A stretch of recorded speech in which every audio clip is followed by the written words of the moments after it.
Welcome to a refresher lesson for rational functions solving equations. This video corresponds to the examples on a worksheet packet that can be found at my Teachers Pay Teachers store. In this video, I will explain the skills and steps necessary to complete all of the examples on the worksheet. Please feel free to skip around to engage in the concepts with which you would like some help. When we are working with solving rational equations, there's really two approaches that you can take to this. The first approach is to use cross products. This is similar to what you might be familiar with proportions, where you're going to take 2 over 3, and if that's going to be equal to 8 over x, then you know that you can take the 3 times 8, and that has to equal the 2 times x to solve for x. So we're basically using that same idea, but we are expanding on it into equations that might be a little bit more complex. Okay, so this works best if you have a situation where you have one rational expression equal to another rational expression. Okay, which is the case here. And so just like we saw a moment ago, we are going to take this x times this 6 to get 6x. And we are going to take this x plus 3 times this x minus 2. So x plus 3 times x minus 2. And we're going to set those two products equal to each other. Then from there, we're going to solve that equation. So we are basically taking an equation that was in a rational form, and we're rewriting it into a different form that we're more confident about how to solve. Now, in this case, we're going to need to expand our product here. So using FOIL, we would get x squared plus x minus 6, and that's equal to 6x. Now, because we have a squared here, that tells us that we need to solve this like a quadratic, and that means that we usually need to get 0 on one side of the equation and everything else on the other side. So I'm going to subtract the 6x to the other side so that I get x squared minus 5x minus 6. And then I'm going to try to either factor or use quadratic formula on this quadratic equation. In this case, I can factor. X squared minus 5x minus 6 can be factored into x minus 6 times x plus 1. And that means that x could be 6 or x could be a negative 1. Now, one of the things that you really have to be careful about when you are solving for rational equations is having variables in these denominators. And so I really recommend that one of the first things you do, we didn't do it this time, but we will in the other examples, is before you even start doing the solving like we did here, you actually look at your original equation and determine what is it that's going to make any of the factors in any of the denominators equal to 0. So from this first rational expression, I can see that x cannot equal 0. And from the second denominator in the second expression, I can see that x cannot equal 2. Because if I have a 0 for x or a 2 for x, it would make my expressions undefined. And then I wouldn't be able to solve them.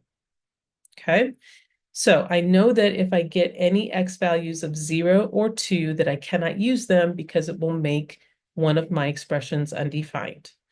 Now I check that against my solutions. I ended up with solutions of 6 and -1. That does not correspond with any of the restricted values based on the denominators that I had. And so these should be my solutions. Now, it's always a good idea to go back and check, put in the 6 for x, make sure that that works. This would end up giving me 9/6. This would be a 6/4. Both of those would become a 3/2. And so, yes, it works. Same with -1.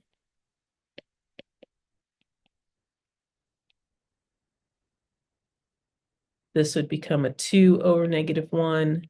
This would become a 6/-3. Both of those become a -2, and so that also works. Okay, so in this case, both of my solutions are indeed solutions to my equation. Now, another place that you could use cross products is if you have more than one rational expression on one side of the equation, but they're fairly simple. And so it would actually be relatively easy to combine the terms into a single term to set up a situation like we had here with one rational equal to one rational. Okay, but again, based on what we just said, before we do that, I'm going to take a look at all of my denominators. If I need to factor, I'm going to. I don't need to in this case. And so I'm going to determine which values of x are restricted. Which ones can I not use because they will make the denominator equal 0.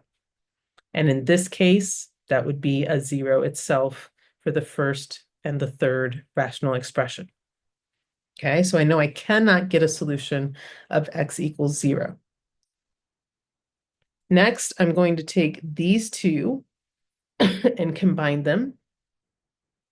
So my LCD for 4 and x is going to be 4x. And so that means I'm going to end up with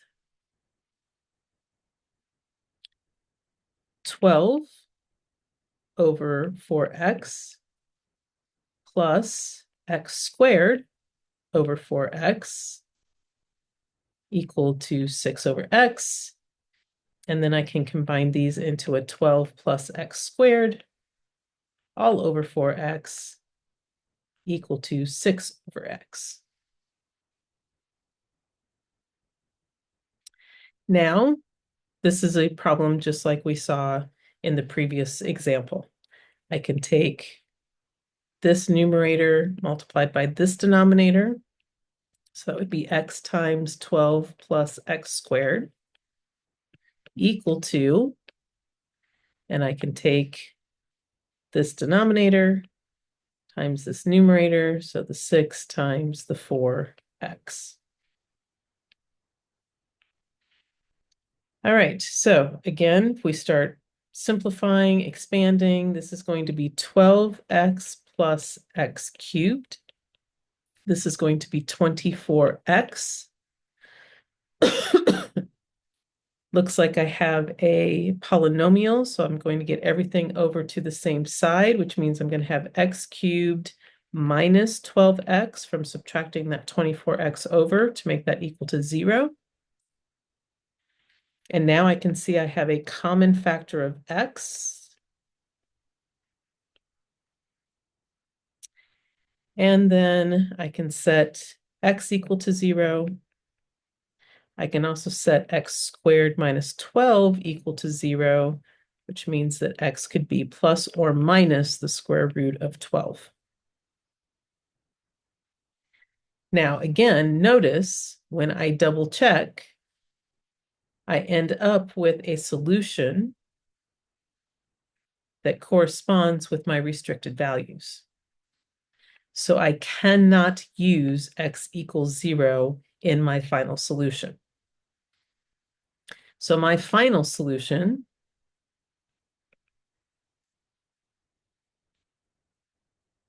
to this equation is that the x could equal plus or minus square root of 12. And again, you could double check that either with using a calculator or using a graph to see that the left side and the right side do indeed intersect at x values of positive square root of 12 and negative square root of 12. Okay.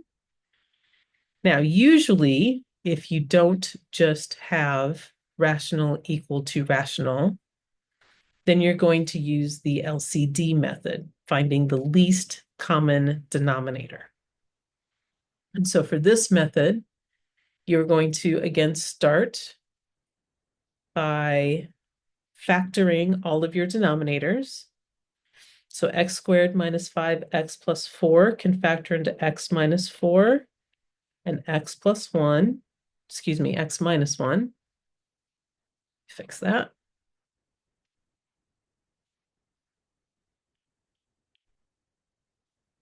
Okay. And then you can see I also have x minus 4 here in the denominator, x minus 1 here in the denominator. So my LCD is going to be x minus 4 and x minus 1. I also, based on my factored forms now, determined that x cannot equal a 4 or a 1, because that would make at least one, if not more, of my denominators equal to 0. So those are my restricted values in this case.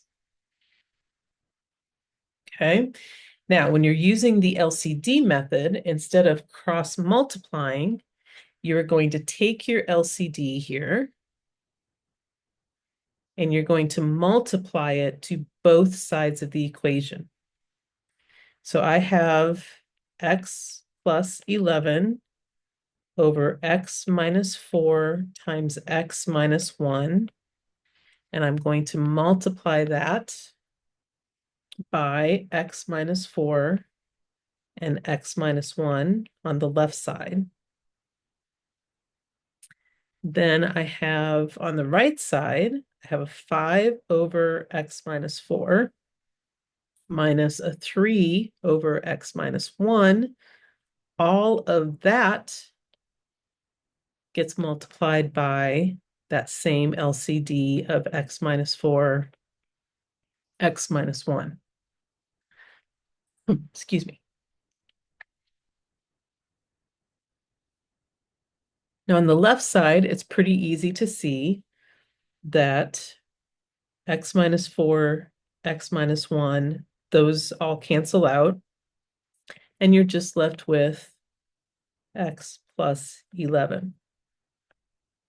On the right side, you need to realize that you need to distribute that LCD to both of the terms on the right side. So when I distribute the LCD to the first term, it's the x minus 4s that will cancel out, and I'll have 5 times the x minus 1. And then I'll have minus. And then when I distribute the LCD to the second term, it's the x minus 1s that will cancel out.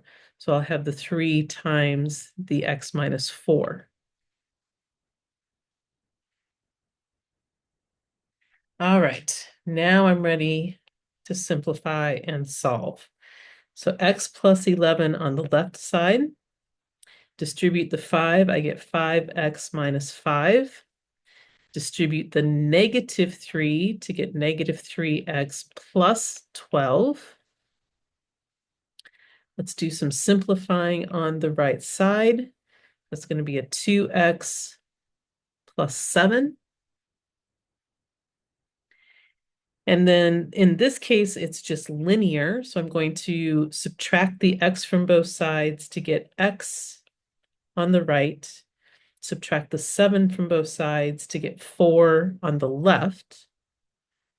And it looks like I have a solution of x equals 4. However, x equals 4 was one of my restricted values. So since 4 was the only algebraic solution that I came up with, but based on my restricted values, I cannot use x equal to 4, then this particular equation has no solutions. And if you look at a graph of the left side and compare it to the graph of the right side, you will see that they do not intersect.